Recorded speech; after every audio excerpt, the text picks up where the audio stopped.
चोर होता है ना, उस चोर का भी अपना कैलिबर होता है। जो ये नोट को सही करके और थक्की लगा करके गिनने वाला है, वो अगर चुराएगा भी कितना चुराएगा, 10-20 नोट चुरा लेगा।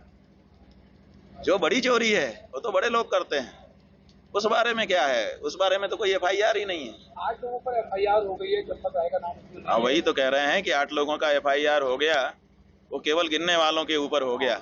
जो गिनवा रहा था और कहाँ भेजना है कितना तय कर रहा था, उसका कहाँ नाम आया अभी।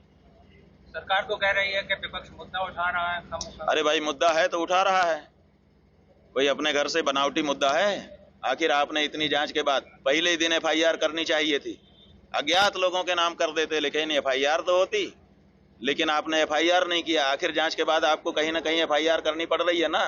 तो विपक्ष जो है कोई अपने घर से कल्पना करके मुद्दा उठा रहा है, जब उसको पूरा मौका आपके लोगों ने दिया है तब उठा रहा है। विपक्ष का काम है कि अगर कहीं गड़बड़ी हो रही है तो उसको रेखांकित करे। अच्छा है कि विपक्ष कम से कम ये कर रहा है, नहीं तो वो भी अगर इसी में अपना हिस्सा लेकर के चुप हो जाता तो हम लोग क्या करते। हम स्वागत करते हैं ऐसे कदम का। तो ये सब कुछ 24 नवंबर 2024 को यहाँ एक धार्मिक स्थल है, उसका निरीक्षण हुआ था, उसके बाद ये हुआ है। ठीक है, हमारा ये कहना है कि योगी की सरकार जब काशी में हमारे पौराणिक मंदिरों को तोड़ तोड़ करके फेंक देती है और उसकी मूर्तियां फेंक देती है, तब आप लोग ये प्रशंसा नहीं करते हैं कि इन्होंने बड़ा अच्छा काम किया।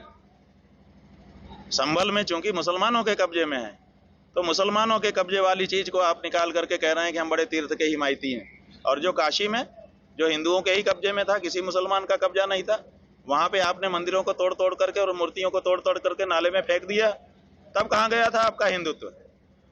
आप केवल संभल से प्रशंसा पा जाएंगे? आपका आकलन इतिहास करेगा और बताएगा कि औरंगजेब से भी ज्यादा अन्यायी अगर कोई था तो आप लोग थे हिंदुओं के लिए।